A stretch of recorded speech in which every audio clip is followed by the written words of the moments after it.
a time period where those who were doing good were actually seen as those who were the enemy.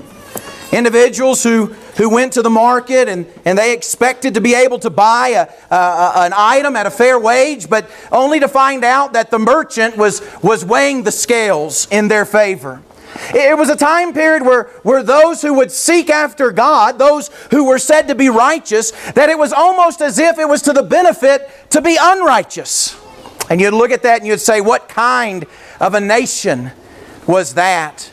Well, it was the kind of a nation where individuals who would be prophesying before the people of God and would look to God Almighty for wisdom and for the answers to say, they continued to come up short. And all they could say is they would scream out, they would say, how long, O Lord? How long will I call for help and you will not hear? How long is it going to be that I cry out to you violence, yet you do not save? You see, individuals in the days of the prophet Habakkuk, they understood what it was to have a sense of this is not fair. They understood what it was to have a sense of, I want this to go away and we're coming to the source, but for some reason the more that I call out, the less that is taken away from me. And I don't understand this, God.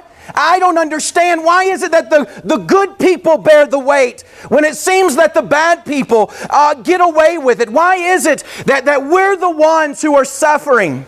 And I love what God would say there in Habakkuk chapter 1 and verse 5 as He would answer Habakkuk the prophet.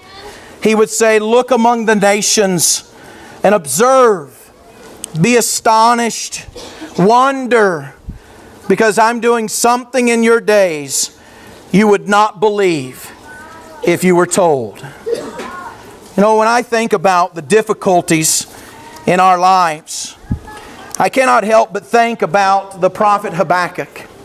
And I'm mindful of the difficulties that you and I face. And if you have ever been in a similar circumstance where the burden in your life seems too much to bear and all you can do is cry out to God, maybe